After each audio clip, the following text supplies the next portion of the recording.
የቆጠቡ ኮንዶሚኒየም እየቆጠቡ የሚጠብቁን 100% ቆጥበው የሚጠባበቁን በዚህ ዓመት 100 ሺዎች ተጀምረዋል። ይደርሳሉ። ሲደርሱ የምናደርገው ቅድሚያ የሚገባቸው በተለይ ደግሞ ቅድሚያ ሰጥቶ እየቆጠቡ ያሉ የህብረተሰብ ክፍሎችን ጭምር ታሳቢ ያደረገ አጠቃላይ ወደ 18 የሚሆኑ ሳይቶች አሉን። ከ18 ሳይቶቻችን ውስጥ አንዱ ነው የገላንጉራ ሳይታችን። ወደ 25000 የሚሆኑ ቤቶችን የምንገነባበት ሳይት ነው። ተመዝግበው እየቆጠቡ ያሉ እነሱንም ያካተተ ስራዎች እየተሰራ ነው የሚገኘው ማለት ነው። ሰላም ጤና ይስጥልን። የሰዓቱን መረጃዎች ይዘን ቀርበናል። በቅድሚያም ዋና ዋናዎችን እናስቀድም። የአዲስ አበባ ቤቶች ልማትና አስተዳደር ቢሮ አማካሪ ኢንጂነር አውራሪስ ከበደ የቤቶች ግንባታ በፍጥነትና ፍትሃዊ በሆነ መልኩ ለኮንዶሚኒየም ተመዝጋቢዎች እንዴት እንደሚተላለፍ ማብራሪያ ሰጡ። በገላን 25000፣ በንፋስ ስልክ ላፍቶ ክፍለ ከተማ 26000 ቤቶች ይገነባሉ። የቀሩት በሌሎች ቀሪ 16 ሳይቶች ግንባታቸው በፍጥነት እየተከናወነ ይገኛል ሲሉ የአዲስ አበባ ከተማ አስተዳደር ቤቶች ልማትና አስተዳደር ቢሮ ኃላፊ ቅድስት ወልደ ጊዮርጊስ አስታውቀዋል። የኮንዶሚኒየም እጣው ሲወጣ ቅድመ ክፍያው ስንት ነው? ሙሉ ክፍያውስ? ይህ ጥያቄ የብዙዎች ጥያቄ ነው። በዚህ የመረጃ ሰዓታችን ከባለ 1 እስከ ባለ 3 መኝታ ቅድመ ክፍያው፣ ሙሉ ክፍያና በካሬ ሜትር ስንት ብር እንደሆነ ጭምር በዝርዝር እንመለከታለን። የአዲስ አበባ ቤቶች ልማት ኮርፖሬሽን ዋና ዳይሬክተር ኢንጂነር ቶማስ ደበለ ለበርካታ ጊዜ ተመዝግበው እየቆጠቡ ያሉ የቤት ተመዝጋቢዎች በቅድሚያ ይታያሉ ብለዋል። አዲስ አበባ ከተማ አስተዳደር በ2018 በጀት ዓመት ከ100,000 በላይ ቤቶችን ገንብቶ ለኮንዶሚኒየም ቆጣቢዎችና ለቤት ፈላጊዎች ለማስተላለፍ የሚያደርገውን ጥረት አጠናክሮ ቀጥሏል። የተጀመሩ የጋራ መኖሪያ ቤቶች ግንባታ በፍጥነት ማጠናቀቅ በሚቻልበት ሁኔታ ላይ የአዲስ አበባ ቤቶች ልማትና አስተዳደር ቢሮ ውይይት አካሂዷል። በዝርዝር እንመለከታለን። እስከ መጨረሻው አብራችሁን ቆዩ። ለቻናሉ አዲስ ከሆናችሁ ሰብስክራይብ በማድረግ መሰል መረጃዎችን በፍጥነት ማግኘት ይችላሉ። በቅድሚያ የአዲስ አበባ ቤቶች ልማትና አስተዳደር ቢሮ አማካሪ ኢንጂነር አውራሪስ ከበደ የቤቶች ግንባታ በፍጥነትና ፍትሃዊ በሆነ መልኩ ለኮንዶሚኒየም ተመዝጋቢዎች እንዴት እንደሚተላለፍ ማብራሪያ ሰጥተዋል። በአዲስ አበባ ከተማ የቤት አቅርቦት ችግርን ለመቅረፍ የተቀናጁ የቤት ልማት አማራጮች እየተተገበሩ ናቸው ብለዋል። በአዲስ አበባ ከተማ የሚስተዋለውን የቤት አቅርቦት እጥረት በዘላቂነት ለመፍታት ልዩ ትኩረት የተሰጣቸውና የተቀናጁ የተለያዩ የቤት ግንባታ አማራጮች በስፋት እየተተገበሩ መሆኑን የአዲስ አበባ ቤቶች ልማትና አስተዳደር ቢሮ አማካሪ ኢንጂነር አውራሪስ ከበደ ተናግረዋል። የአዲስ አበባ ቤቶች ልማትና አስተዳደር ቢሮ አማካሪ ኢንጂነር አውራሪስ ከበደ እንደገለጹት መንግስት የመዲናዋን ነዋሪዎች የቤት ፍላጎት ለማርካት ዘርፈ ብዙ ስልቶችን ቀርጾ ወደ ስራ ገብቷል ብለዋል። ችግሩን ለመቅረፍ እየተከናወኑ ካሉ የተቀናጀ የቤት ግንባታ አማራጮች መካከልም በመንግስት በጀትና አስተባባሪነት የሚከናወኑ ግንባታዎች፣ በመንግስትና በግል ዘርፍ አጋርነት የሚገነቡ ቤቶች፣ በሪል ስቴት አልሚዎች የሚከናወኑ የቤት ልማቶችና በማህበር በመደራጀት የሚገነቡ የቤት ልማት ፕሮግራሞች ተጠቃሽ መሆናቸውን ኢንጂነር አውራሪስ ተናግረዋል። የግንባታ ሂደቱን ለማፋጠንና ጥራቱን ለማረጋገጥ አዳዲስ አሰራሮች ተግባራዊ እየተደረጉ መሆኑንም አማካሪው ገልጸዋል። በተለይም የስራ ባህላችንን በመቀየር ቅዳሜና እሁድን ጨምሮ በሳምንት 7 ቀናት በቀን 24 ሰዓታት በከፍተኛ ትጋት እየተሰራ እንደሚገኝም ኢንጂነር አውራሪስ አስረድተዋል። አማካሪው አክለውም ወጪን የሚቀንሱ የግንባታ ጊዜን የሚያሳጥሩና ብክነትን የሚያስቀሩ ዘመናዊ የቤት ግንባታ ቴክኖሎጂዎች ጥቅም ላይ እየዋሉ መሆኑን ገልጸው ይህም የከተማዋን የቤት ልማት ስኬታማ ለማድረግ ትልቅ አቅም መፍጠሩን ተናግረዋል። ግንባታቸው ተጠናቆ ለአገልግሎት የሚበቁ ቤቶች አሰጣጥን በተመለከተም ቤት ለማግኘት ተመዝግበው ለረጅም ጊዜ ሲቆጥቡ የቆዩ ዜጎችንና ሌሎች የሚመለከታቸው አካላትን ባካተተ መልኩ ፍትሃዊ በሆነ መንገድ እንደሚከፋፈሉ አረጋግጠዋል። የግል የቤት አልሚዎች በፋይናንስ በቴክኖሎጂ ሽግግርና በስራ ባህል መሻሻል ረገድ እያሳዩት ያለው ውጤታማ ተሳትፎ ለከተማዋ የቤት ልማት ትልቅ እሴት እየጨመረ መሆኑን ኢንጂነር አውራሪስ ከበደ ተናግረዋል። ለመሆኑ የአዲስ አበባ ቤቶች ልማትና አስተዳደር ቢሮ አማካሪ ኢንጂነር አውራሪስ ከበደ ቤቶቹ በፍትሃዊነት ተገንብተው ለቆጣቢዎች በሚተላለፉበት ሁኔታና አጠቃላይ ግንባታውን በተመለከተ ምን አሉ? በዘንድሮ ዓመት በተለይ ልዩ ትኩረት በተቀናጀ መልኩ የቤት አቅርቦቶችን በሰፊው ለማቅረብ የተለያዩ አማራጮችን እየተሰራ ይገኛል።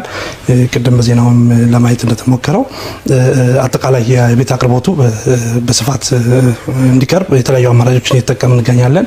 አንዱ ቀጥታ በመንግስት በጀት አስተባባሪነት የሚገነባ ነው። ሌላው በመንግስትና የግሉ ባለሀብት ወይም በግሉ ዘርፍ ጋር አጋርነት ሰፊ ስራ እየተሰራ ነው ያለው። እንደዚሁ ደግሞ በሪል ስቴት አልሚዎችም እንደዚሁ በጣም ሰፊ ስራ ነው መንግስት መሰረተ ልማቶችንና አጠቃላይ ፋሲሊቲዎችን በማመቻቸት በሰፊ ስራ እየሰራ ነው። እንደዚሁ በግል ደግሞ ሰፊ ስራ እየሰራ ነው ማለት ነው። ሌላው የከተማችን ነዋሪዎች በማህበር ተደራጅተው መስራት የሚችሉበትን ቅድሚያ የመንግስት ሰራተኛውንም በመስጠት በማህበር ተደራጅተው መስራት የሚችሉበትን እድል በሰፊው እየተሰራበት ነው ያለው ማለት ነው። ስለዚህ አጠቃላይ ልምድ በመውሰድ አሁን እነኚህ 100 ሺህ ቤቶች ላይ በተለይ ደግሞ መንግስት አስተባባሪነት የሚገነቡት ላይ በጣም በልዩ ትኩረት እየሰራን እንገኛለን። ስለዚህ አንዱ የስራ ባህል ለውጥ አምጥተናል ማለት ነው እንደ ተቋም። ሌላ ሁለተኛው ደግሞ ቴክኖሎጂዎችን መጠቀም ነው። ቴክኖሎጂዎች ጊዜን ያሳጥራሉ፣ ወጪን ይቆጥባሉ፣ ቅልጥፍና ይኖራቸዋል፣ ብክነት ይቀንሳሉ። ስለዚህ ከዚህ አንጻር ቴክኖሎጂዎችን በስፋት እየተጠቀምን ነው ማለት ነው። ባለፈው ክብርት ከንቲባ በተገኙበት ያስጀመርነው 26000 በብረት ተጋጣሚ ቤቶች የሚገነቡ አንዱ የቴክኖሎጂ አማራጫችን እሱ ነው። በጣም ባጠረ ጊዜ ውስጥ የሲሚንቶ ስራዎችን የሚያስቀንስ በብረት የሚሰራ ስለሆነ የሲሚንቶ ስራዎችን የሚያስቀንስ የብሎኬት የልስን ስራዎችን የሚያስቀንስ በመሆኑ የጊዜ የገንዘብንና አጠቃላይ የቅልጥፍና ስራ ስለሚኖረው አንዱ ቴክኖሎጂ ነው። ቴክኖሎጂ ቀጥታ የቤቱ የሚገነባበትን ብቻም ሳይሆን የአሰራር ቴክኖሎጂም እሱንም በመጠቀም ነው። ቤቶች ብዙ ልምድ አለው። እንዳጠቃላይ እነኚህ ቤቶች በሚጠናቀቁበት ሰዓት አጠቃላይ ከተማዋን ነዋሪ ሁሉንም የሚመለከተውን ሰው ታሳቢ ባደረገ መልኩ በፍትሃዊነት ለማስተላለፍ እየተሰራ ነው የሚገኘው ማለት ነው። እዚህ ውስጥ የቤት ተመዝግበው እየቆጠቡ ያሉ እነሱንም ያካተተ ስራዎች እየተሰራ ነው የሚገኘው ማለት ነው። ስለዚህ ፍትሃዊ በሆነ መልኩ የማስተላለፍ ስራ እንሰራለን ማለት ነው። ይህ በእንዲህ ያለ ቅድስት ወልደ ጊዮርጊስ የአዲስ አበባ ቤቶች ልማትና አስተዳደር ቢሮ ኃላፊ አጠቃላይ የቤቶች ግንባታን አስመልክተው ማብራሪያ እንዲሁ ሰጥተዋል። በአጠቃላይ በአዲስ አበባ በ18 ሳይቶች ግንባታ እየተከናወነ እንደሚገኝም ጨምረው ተናግረዋል።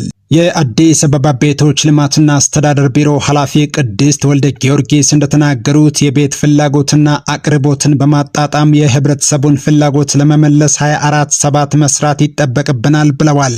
የአሰራር ባህልን በመቀየር በ52 ቀናት ብቻ 9ኛ ወለል መድረስ መቻሉን የገለጹት ኃላፊዋ የተጣለብንን ሀገራዊ አደራ ለመወጣት ያለንን የሰው ኃይልና የግንባታ ግብዓት በሙሉ አቅም በመጠቀም ከዚህም በላይ መስራት ይጠበቅብናል ብለዋል። ቅድስት ወልደ ጊዮርጊስ የቤቶች ልማትና አስተዳደር ቢሮ ኃላፊ አጠቃላይ ግንባታውን በተመለከተ ማብራሪያ ሰጥተዋል። ለመሆኑ በማብራሪያቸው ምን አሉ? አዲስ አበባ ላይ ያለውን የቤት ጥያቄ ለመመለስ ቤት ፈላጊውንና የቤት አቅርቦቱን ደግሞ ለማጣጣም ይቻል ዘንድ እንደ ከተማ ከፍተኛ የሆነ የቤት ልማት ስራ እየተሰራ ነው። አሁን ያለንበት ቦታ ገላንጉራ ሳይት ላይ ነው የምንገኘው። አጠቃላይ ወደ 18 የሚሆኑ ሳይቶች አሉን። ከ18 ሳይቶቻችን ውስጥ አንዱ ነው የገላንጉራ ሳይታችን። ግን ደግሞ አብዛኛውን ቤት የሚሰራበት ቦታ ይሄ ነው። ወደ 25000 የሚሆኑ ቤቶችን የምንገነባበት ሳይት ነው። ከ12000 በላይ የሚሆኑ ቤቶችን ጀምረናል።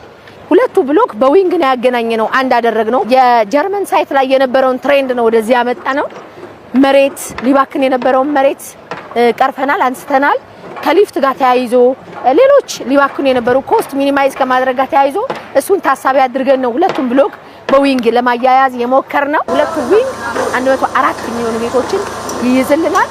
ቅድም እንዳነሳሁት አንድ ቤዝመንት አለው፣ ግራውንድ ፕላስ 12 ነው። 12ቱ ለሙከራ የሰራናቸው ብሎኮች በዚህ ፍጥነት በዚህ ልክ ነው ከፍታቸው የደረሱት። ሌሎቹ ከዛ በኋላ ከዚህ የወሰድነው ተሞክሮ ስላለ መስራት እንደሚቻል ስላወቅን ወደ ትራክ አስገብተናቸዋል። ስለውስጥ እንደዚህ ፓርቲሽን የመስራት ስራ፣ እየዘጉ የመሄድ ስራ ጎን ለጎን እየሰራንበት ያለነው ነው። ከተማችንን ስማርት ለማድረግ እየሄድን ያለንበት ጉዞ በጣም ጥሩ እንደሆነ ሁላችንም እናውቃለን። ከዚህም ጋር ተያይዞ ሁሉም ሳይቶቻችን ላይ የተሟላ መሰረተ ልማት ያላቸው ናቸው። ስማርት የሆኑ መንደሮችን እየገነባን ያለ ነው። ቤቶቹን መገንባት ብቻ ሳይሆን አካባቢያቸውም ደግሞ ግሪን መሆን መቻል አለባቸው። ለህፃናት የሚሆኑ ለአዛውንቶች የሚሆኑ ለወጣቶች የሚሆኑ የስፖርት ማዘውተሪያ ስፍራዎች፣ መጫወቻ ስፍራዎች እና ሌሎችም አሚኒቲዎችን ታሳቢ አድርገን ነው የምንሰራው ማለት ነው። ጎን ለጎን እየሰራን ያለነው የፓርቲሽን ስራና የመዝጋት ስራ ነው እየሰሩ ያሉት። ከላይ እየተሞላ ይሄዳል፣ ከታች ደግሞ እየተዘጋ ፓርቲሽኑም እየተሰራ ጎን ለጎን ነው የሚሄደው።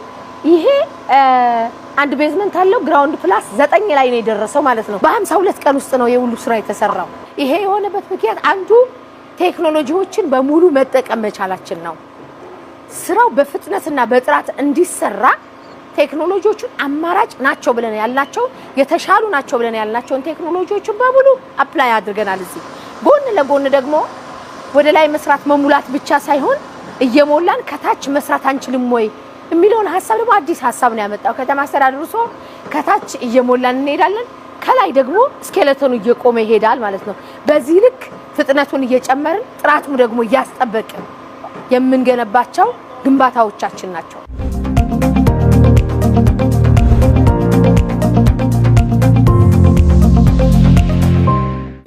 እንዴት ዋላችሁ? ስራዎቻችንን የምንገመግመው ቢሮ አዳራሽ ላይ ጠርተን አይደለም፣ ኦን ሳይት ነው ስራዎች የሚገመገሙት። ሳይት ላይ ያለው ችግር ምንድነው? ኮንትራክተሩ ያጋጠመው ያለው ነገር ምንድነው? ከዛ ምን ወስደው አዎንታል አሉታም አለ። ቢሮ ውስጥ የሚፈታ ከሆነ ቢሮ ውስጥ ይፈታል። ኦን ሳይት የሚፈታ ከሆነ ደግሞ ኦን ሳይት ይፈታል። እዚህ ቦታ ላይ ብቻ 4 ብራንቾች አለው የቤቶች ልማት ኮርፖሬሽን 4 ብራንች አለው። 4ቱም ብራንቾች እዚህ ጠቅልለው ገብተዋል። ሽፍት ስለሆነ የሚታደረው በሽፍት ስለሆነ የሚሰራው ኮንትራክተሮቻችን ሰራተኞቻቸውን በተመሳሳይ በሽፍት ስለሆነ የሚያሰሩት እዚሁ በቅርብ ጥብቅ ክትትልና ድጋፍ በማድረግ ስራዎችን በፍጥነት ወደፊት ለማስኬድ እየሞከርን ያለንበት አግባብ ነው ያለው።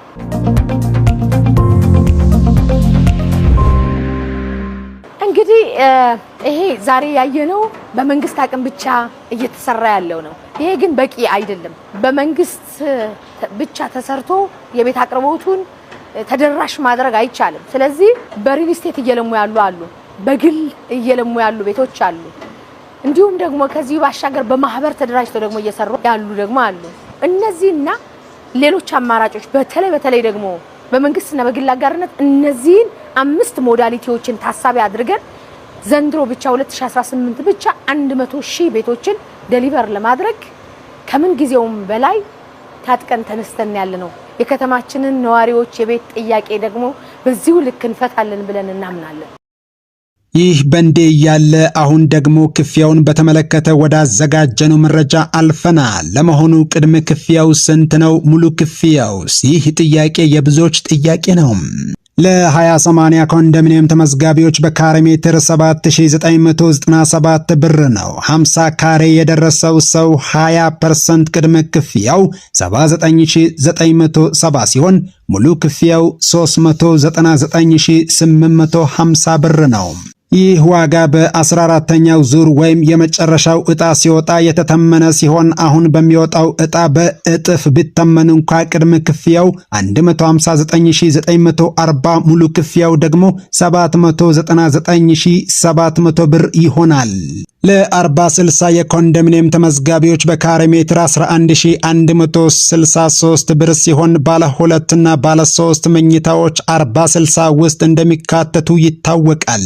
80 ካሬ ሜትር የደረሰው ሰው ቅድመ ክፍያው 446520 ብር ሲሆን ሙሉ ክፍያው ደግሞ 1,116,300 ብር ይሆናል። ይህ ዋጋም በ14ኛ ዙር ወይም የመጨረሻው ዕጣ ሲወጣ የተተመነ ሲሆን አሁን በሚወጣው ዕጣ በእጥፍ ቢተመን እንኳ ቅድመ ክፍያው 893,040 ብር ሲሆን ሙሉ ክፍያው ደግሞ 2,232,600 ብር ይሆናል።